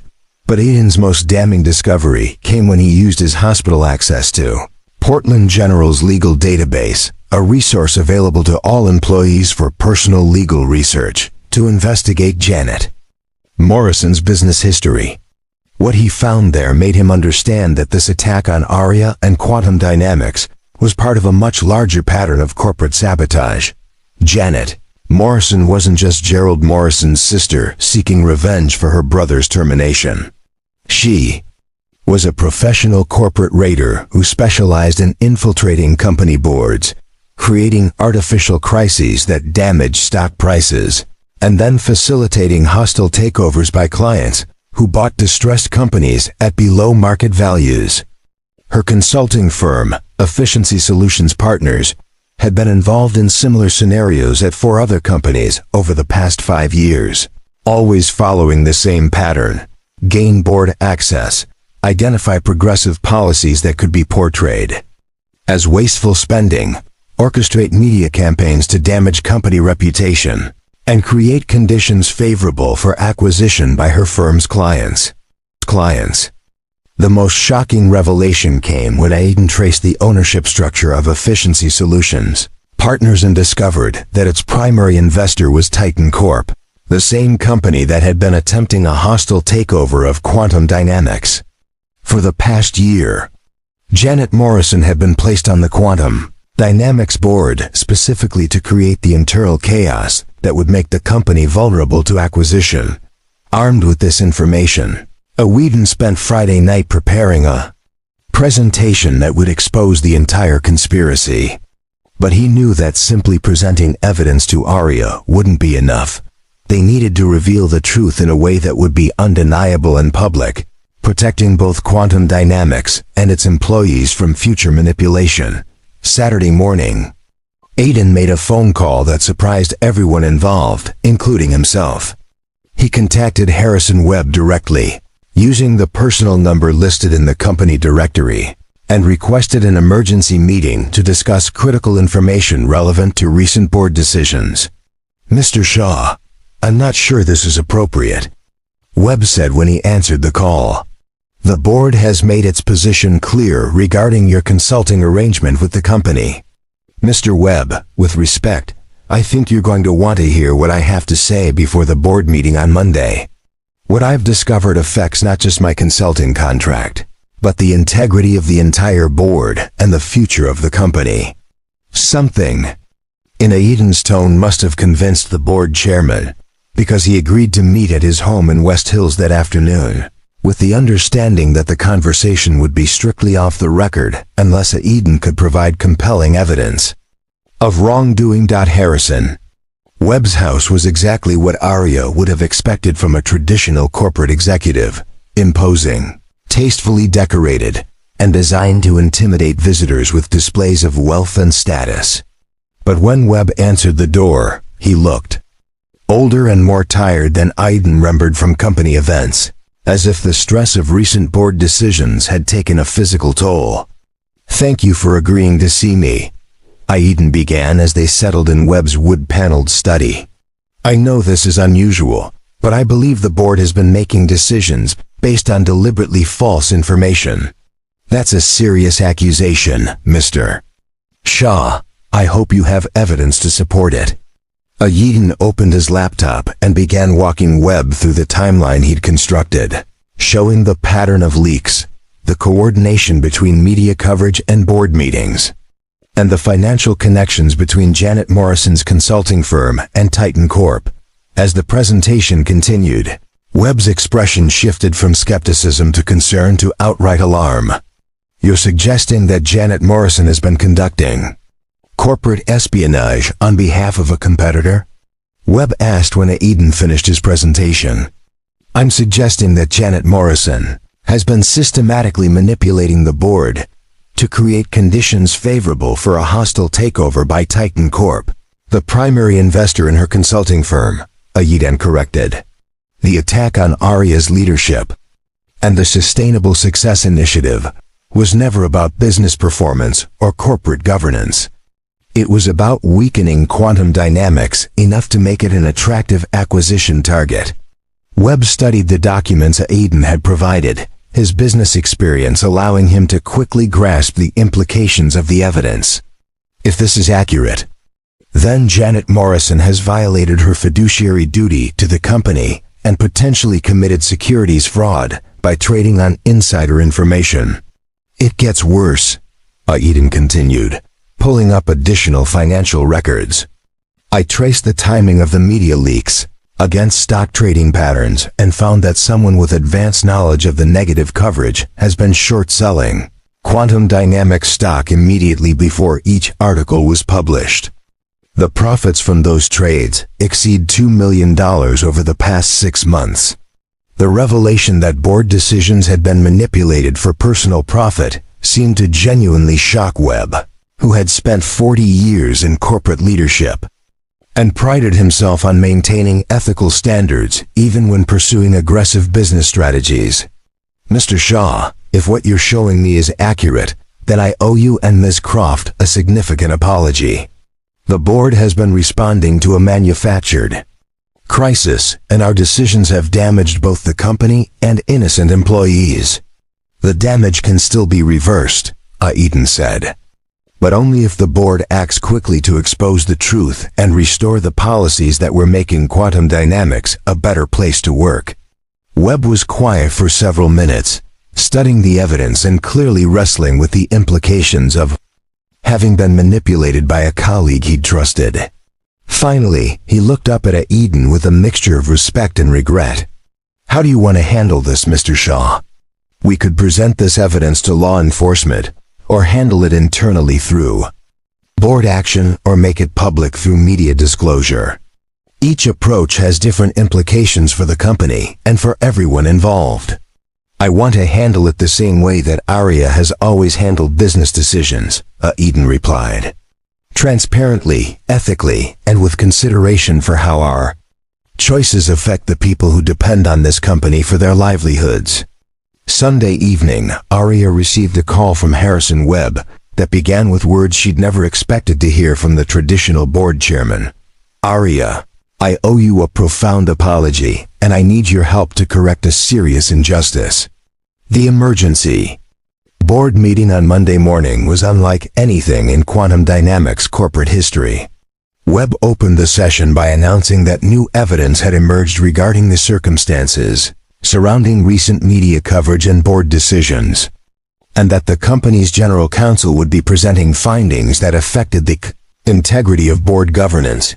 Janet Morrison appeared confident as the meeting began, clearly expecting another opportunity to advance her agenda of dismantling Aria's progressive policies. Her composure began to crack, however, as Webb methodically presented Aiguian's evidence, showing the timeline of leaks, the financial connections to Titan Corp, and the pattern of insider trading that had accompanied the media attacks. This is preposterous, Morrison protested when Webb finished his presentation. You're basing serious accusations on speculation and circumstantial evidence, compiled by a disgruntled consultant, who has obvious bias in favor of the current CEO. Actually, Webb replied calmly, we're basing these accusations on documented financial records, verified communication logs, and trading patterns that constitute prima facie evidence of securities fraud and breach of fiduciary duty. The company's general counsel, who had been working through the weekend to verify Aiden's findings, presented additional evidence that removed any doubt about Morrison's guilt. Email records showed direct communication between Morrison and Titan Corp executives about acquisition strategies. Financial documents proved that her consulting firm had profited from advanced knowledge of stock price movements, and phone logs confirmed coordination between Morrison and the journalists who had published damaging articles about Quantum Dynamics. The most damning evidence came when the general counsel revealed that Morrison had been secretly recording board meetings and sharing confidential information with Titan Corp as part of their acquisition strategy. The recordings, which Morrison had intended to use as leverage against other board members, instead provided irrefutable proof of her systematic betrayal of her fiduciary responsibilities. Janet Morrison, you are hereby removed from the board. of directors effective immediately, Webb announced with the authority of someone reclaiming control of his organization.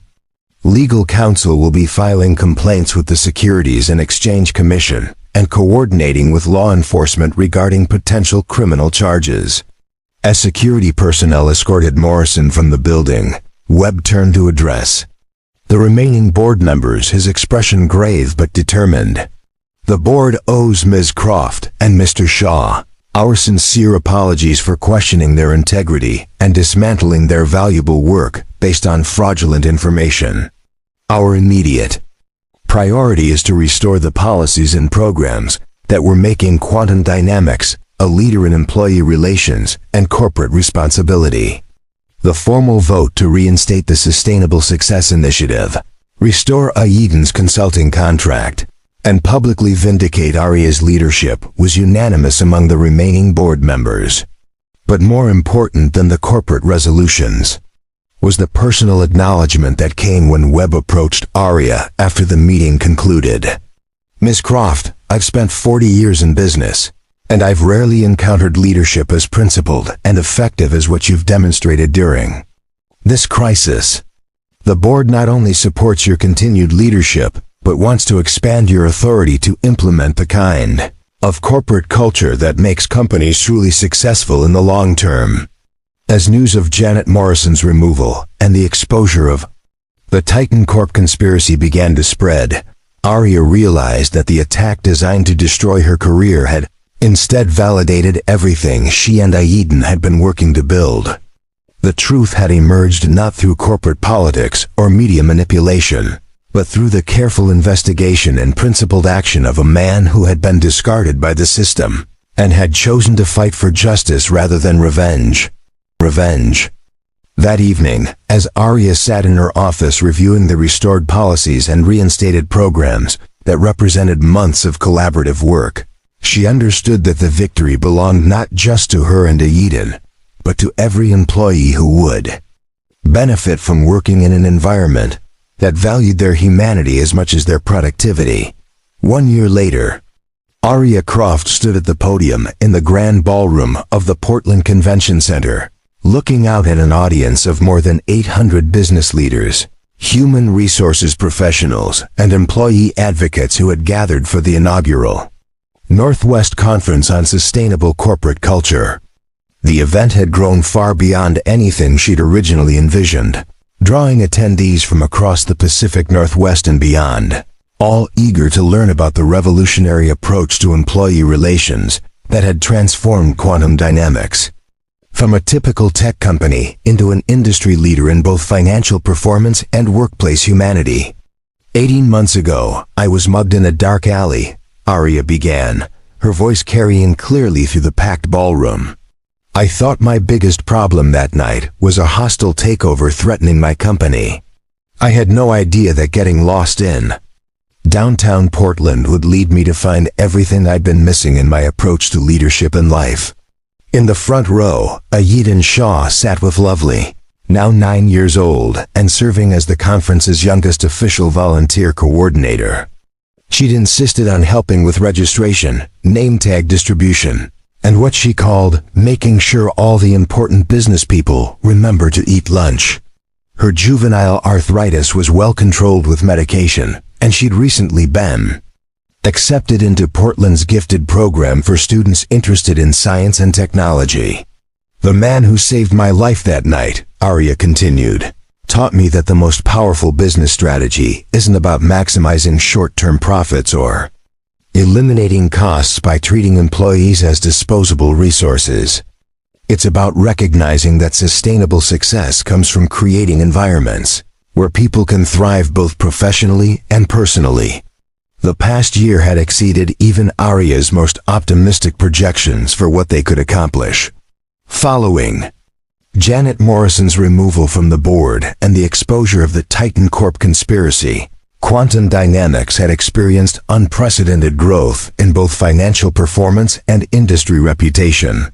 Employee turnover had dropped to historic lows, productivity metrics showed consistent improvement across all departments, and the company had received recognition from the Portland Business Journal, the Pacific Northwest Technology Association, and the National Society for Human Resource Management for its innovative approach to workplace culture.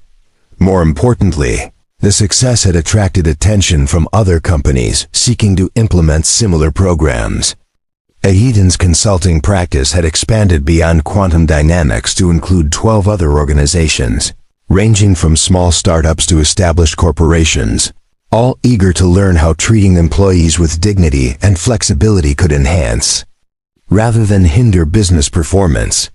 The Sustainable Success Initiative wasn't revolutionary because it introduced new concepts, Aria explained to the attentive audience. It was revolutionary because it proved that companies could maintain competitive advantage while genuinely supporting their employees through life's inevitable challenges. We discovered that the choice between financial success and humane treatment of workers was a false dilemma created by short-sighted thinking and outdated management philosophy. Sarah Martinez, who had been promoted to Director of Marketing 6 months earlier, sat in the third row taking notes for an article she was writing about transformational leadership for the Harvard Business Review. Her father's Alzheimer's had progressed, but the flexible work arrangements at Quantum Dynamics allowed her to balance her caregiving responsibilities with her professional growth in ways that previous employers had never permitted. David Kim, now the company's chief technology officer, had become one of the most vocal advocates for family-friendly policies in the tech industry. His experience taking paternity leave without career penalties had inspired him to mentor other working fathers, and he'd recently launched an industry-wide initiative to normalize parental involvement in the workplace. Jennifer Foster from the legal team had left Quantum Dynamics 6 months earlier, but not because of dissatisfaction with the company culture.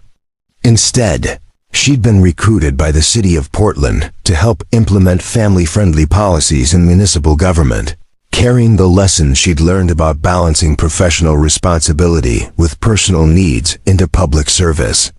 The data speaks for itself, Aria said, advancing to a slide showing comparative performance metrics. Companies that implement comprehensive family support policies see average employee retention rates of 92%, compared to industry averages of 67%. They report productivity increases of 28% and customer satisfaction improvements of 35%. Most importantly, they achieve these results while reducing overall labor costs through decreased turnover, lower recruitment expenses, and reduced training overhead. Harrison Webb, who had become one of the strongest supporters of the new corporate culture, nodded approvingly from his seat at the VIP table. The past year had transformed him from a traditional executive focused primarily on quarterly earnings into an advocate for long-term sustainable business practices. He'd recently announced his intention to retire from the Quantum Dynamics board to pursue consulting work helping other companies transition away from outdated management approaches that prioritize short-term profits over long-term stability. But the most significant transformation, Aria continued, wasn't in our financial performance or our industry recognition. It was in our understanding of what business leadership really means in the 21st century. She clicked to a new slide showing photographs from the community outreach programs that had grown out of the Sustainable Success Initiative. Quantum Dynamics now sponsored coding boot camps for unemployed workers, provided technology literacy classes for seniors, and offered internship programs specifically designed for single parents who needed flexible schedules to balance work and family responsibilities. At the Burnside Community Center, where Eden had first learned the martial arts skills that had saved Aria's life, had received a significant grant from Quantum Dynamics to expand its programs for working families. The center now offered after-school childcare, evening adult education classes, and weekend family workshops that brought together parents and children around shared learning experiences. Corporate social responsibility isn't something we do in addition to our business activities, Aria explained. It's integral to our business model. Because we've learned that companies that genuinely care about their communities attract employees who genuinely care about their work. Lovely Shaw raised her hand from the front row, and Arya smiled as she recognized the young girl who had become something of a conference mascot. Yes, Lovely? Ms. Arya, can you tell everyone about the scholarship program? I think the business people would like to know how helping kids like me helps the company too. The question brought warm laughter from the audience, but Arya treated it with the seriousness that Lovely's inquiries always deserved. Lovely is referring to the future. Leaders Scholarship Program at Quantum Dynamics, established in partnership with Portland State University and Portland Community College. We provide full tuition assistance for students from families affected by medical challenges, workplace discrimination, or economic hardship. She advanced to another slide showing graduation statistics and employment outcomes for scholarship recipients. 67% of our scholarship graduates have chosen to work for companies that prioritize family-friendly policies, and 43% have started their own businesses with similar values. We're not just changing how we do business, we're changing the expectations of the next generation of workers and leaders. The scholarship program had been Aidan's idea, born from his recognition that his own career struggles had stemmed partly from the lack of support systems for working parents in the tech industry. Rather than simply complaining about systemic problems, he proposed creating pathways for people facing similar challenges to develop skills and find opportunities in more supportive environments. Cassie Finch, one of the first scholarship recipients, and now a junior software developer at Quantum Dynamics, stood up in the audience during the question and answer period that followed Arya's presentation. Ms. Croft, I wanted to thank you and Mr. Shaw for creating opportunities for people like me. As a single mother returning to school after my divorce, I never thought I'd be able to afford a computer science degree, or find an employer who understood that my daughter had to come first. The scholarship program didn't just give me financial assistance, it connected me with a community of people who believe that family responsibilities make employees more dedicated, not less committed. The standing ovation that followed Cassie's comments lasted nearly 3 minutes, and Arya had to blink back tears as she looked out at an audience that included dozens of employees, scholarship recipients, and community members whose lives had been transformed by the simple recognition that businesses could succeed while treating people with dignity and respect. During the lunch break, Arya found herself in conversation with Dr. Elena Rodriguez, the director of the Portland Medical Center's Family Support Services Department, who had attended the conference to learn about implementing similar policies in healthcare settings. What you've accomplished at Quantum Dynamics has implications far beyond the tech industry, Dr. Rodriguez explained. We're seeing increased interest from hospitals, schools, and government agencies that want to create more supportive environments for employees dealing with family challenges. The model you've developed proves that institutional change is possible when leadership commits to prioritizing people over process. The afternoon sessions included presentations from other companies that had implemented variations of the Sustainable Success Initiative, panel discussions about overcoming resistance to cultural change, and workshops on specific policies that balanced business needs with employee well-being. Aidan led a session on designing flexibility into corporate structure that was standing room only, with attendees taking detailed notes on everything from alternative scheduling options to crisis support protocols.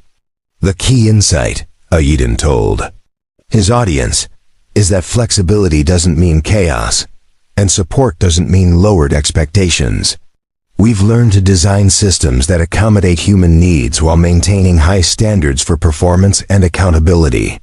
He shared case studies from his consulting work with other organizations, showing how companies in industries ranging from manufacturing to financial services had successfully implemented family-friendly policies without sacrificing productivity or profitability. The biggest obstacle to change isn't usually financial constraints or operational complexity, Ayeden continued. It's the assumption that caring about employees as whole human beings somehow diminishes business focus. Our experience proves exactly the opposite. When people feel supported and valued, they consistently exceed expectations rather than falling short of them. As the conference drew to a close, Arya reflected on how dramatically her understanding of success had evolved since that terrifying night in the alley. The executive who had once measured achievement primarily through stock prices and market share now found her greatest satisfaction in stories like Cassie Finch's scholarship journey, Sarah Martinez's ability to care for her father while advancing her career, and David Kim's leadership in transforming industry attitudes about working fathers. The final speaker of the day was Lovely Shaw, who had been invited to share her perspective on how family-friendly workplace policies affected the children of employees. Standing at the podium with confidence that belied her 9 years, she addressed the business leaders with the same directness that had charmed Arya during their first meeting. My dad used to work at a company that fired him when my mom was sick. Lovely began, her clear voice carrying to every corner of the ballroom. That was really hard for our family, but it taught us something important. Companies that don't care about families aren't good places for anyone to work, even people who don't have kids. She looked directly at Arya, her expression serious and thoughtful. When Ms. Arya started working with my dad to make quantum dynamics better for families, it didn't just help him. It helped me too, because I got to see what it looks like when adults work together to solve problems and take care of each other. The audience was completely silent, captivated by the young girl's perspective on corporate transformation. I want to be a scientist when I grow up, Lovely continued, but I also want to be a mom someday. The scholarship program and the family policies at Quantum Dynamics mean that I won't have to choose between having a career and having a family. That's really important for kids like me who have big dreams and also want to take care of the people we love. As Lovely concluded her remarks to thunderous applause, Arya understood that the most significant legacy of their work wouldn't be measured in quarterly earnings or industry awards, but in the changed expectations of young people who would grow up believing that businesses could be both successful and humane. That evening, after the conference attendees had dispersed and the convention center had returned to quiet, Arya, Ayeden, and Lovely went to dinner at a small family restaurant in Southeast Portland, the same type of neighborhood establishment where they'd shared their first meal together 18 months earlier. But everything about their circumstances had changed. Since that initial awkward conversation between a grateful CEO and a reluctant hero. I've been thinking about what you said in your opening remarks, Ayeden told Arya as they waited for their food to arrive.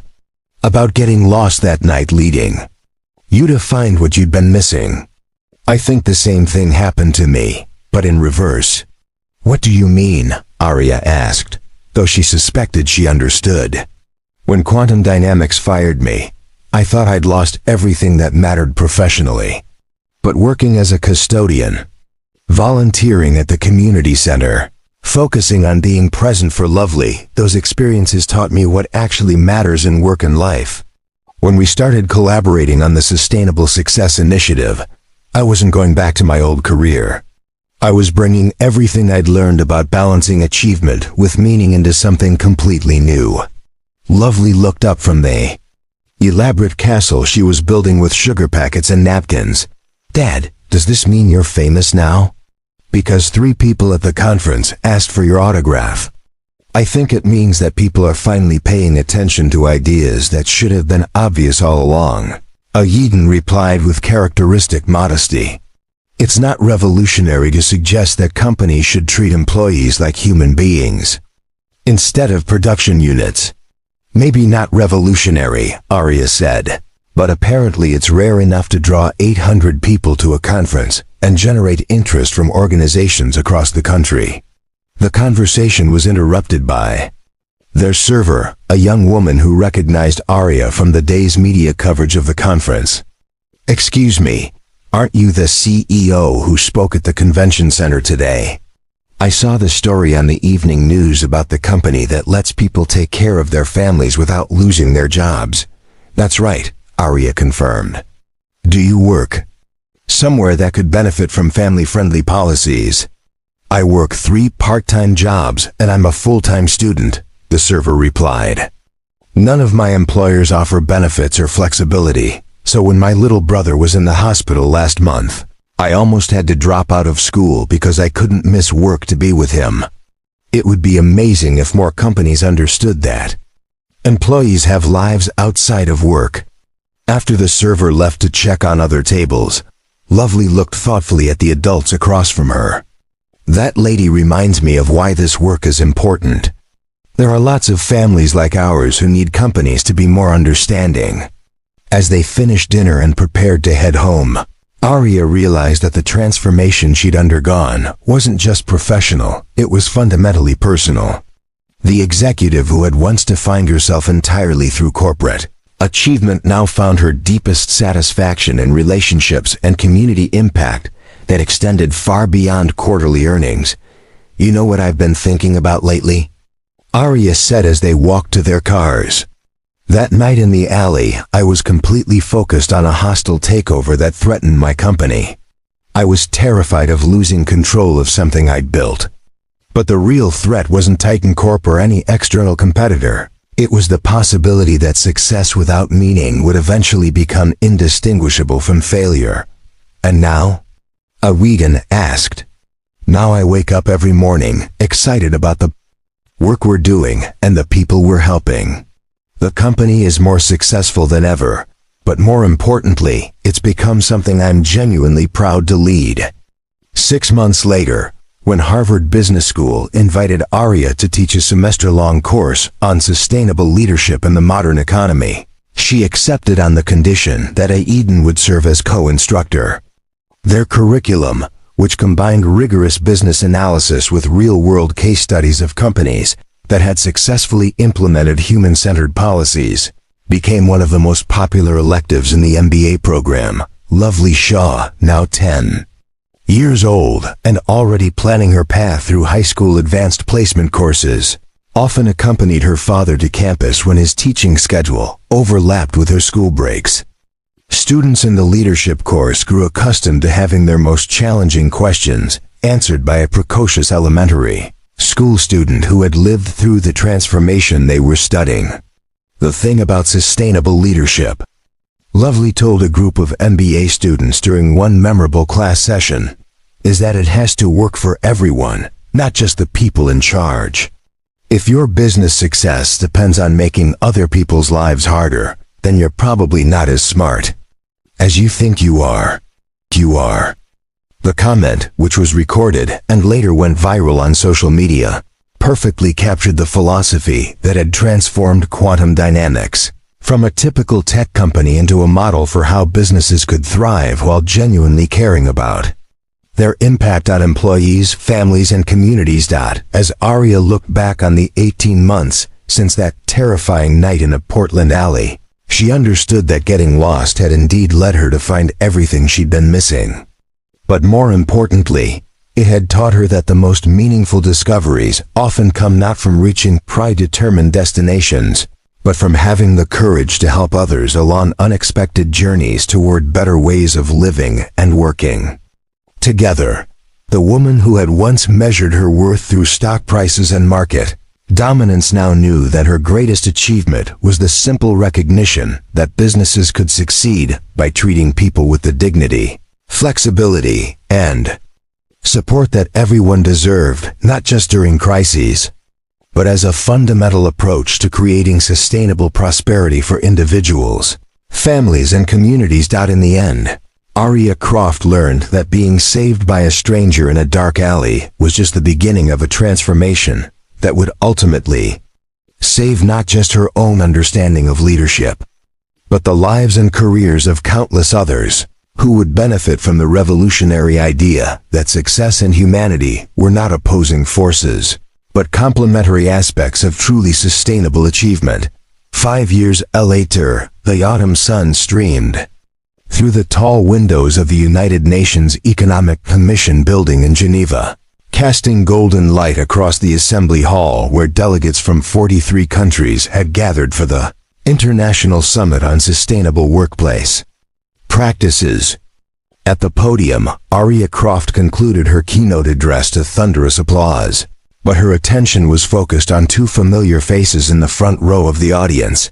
Abidin Shah, now 34 and recognized globally as one of the leading voices in corporate culture transformation, sat beside his daughter Lovely, who at 14 had become the youngest person ever invited to address the UN Economic Commission.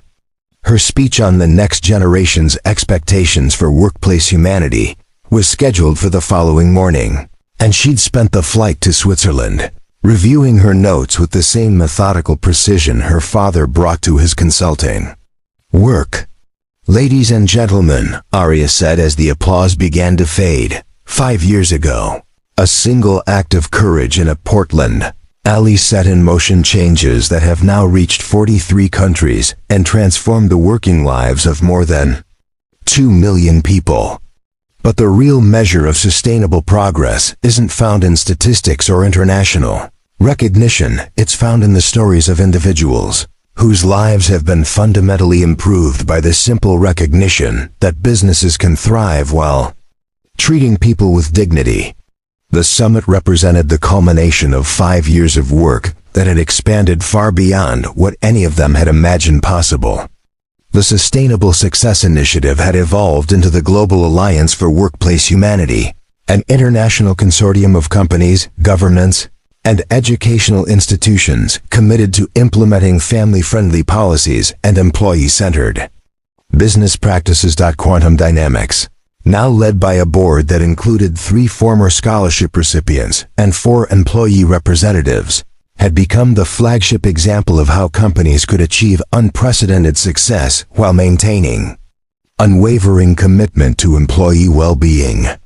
The company's market valuation had increased by 340% over the past 5 years, while employee turnover remained below 3% and customer satisfaction scores consistently exceeded industry benchmarks by more than 25 points. But the numbers, impressive as they were, told only part of the story. The real impact was visible in the lives of people like Aleta Rodriguez, the former hospital administrator who had used a quantum dynamics microgrant to start a consulting firm specializing in healthcare workplace reform, or James Park, a scholarship recipient who had founded a non-profit organization providing technological literacy training for unemployed parents. After the formal session concluded, Aria found herself walking through the gardens outside the UN building with Aiden and Lovely, reflecting on how dramatically their lives had changed since that terrifying night in downtown Portland.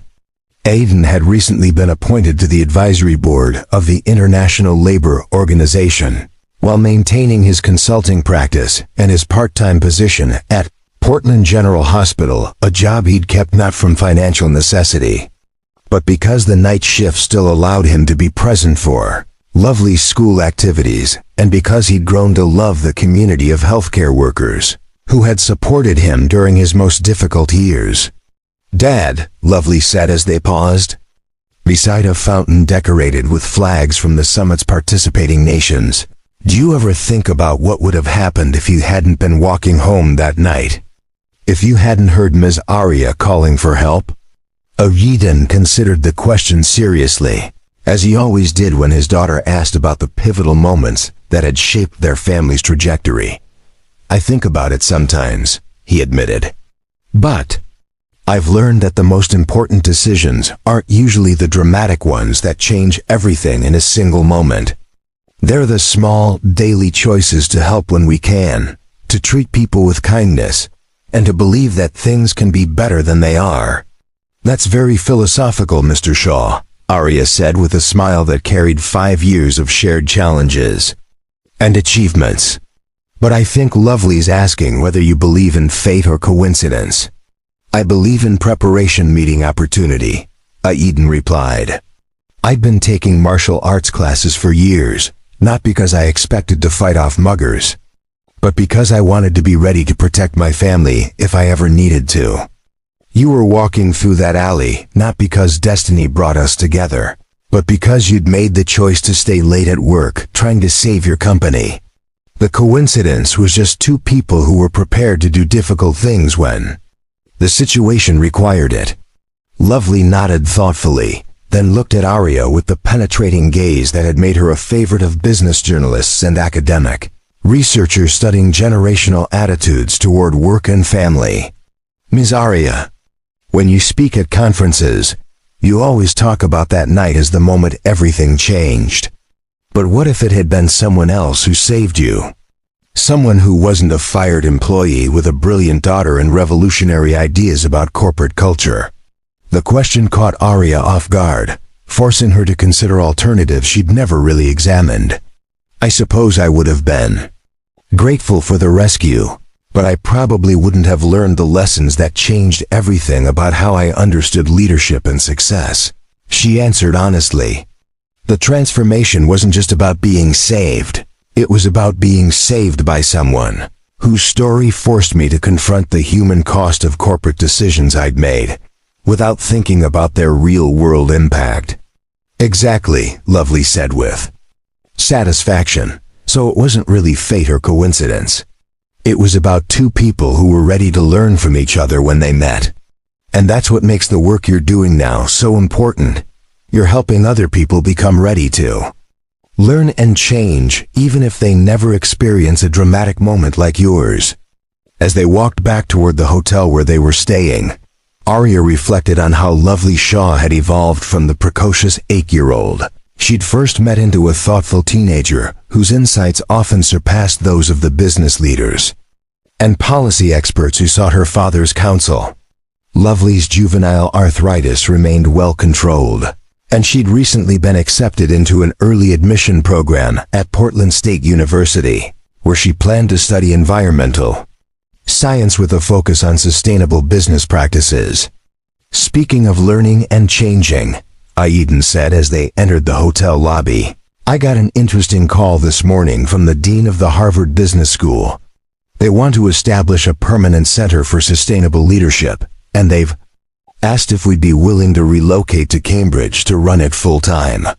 The offer represented recognition of how far their work had progressed from emergency consulting to reshape a single company's culture into a comprehensive academic and practical framework for transforming business practices across industries and cultures. But it also represented a choice that would require them to leave the Portland community that had supported them through their most difficult and most triumphant years. What did you tell them? Arya asked, though she suspected she already knew the answer. I told them we'd need to discuss it as a family, Aiden replied, glancing at Lovely with the conspiratorial smile they'd developed over years of making important decisions together. After all, this affects all of us, and the people we care about in Portland. Actually, Lovely said, pulling out her phone to show them an email she'd received that afternoon, I think I might have a solution to that problem. The International Youth Climate Action Network has asked me to be their North American coordinator. It's a position I could do from anywhere, and it would involve traveling to different cities to work with young people who are interested in environmental sustainability and social justice.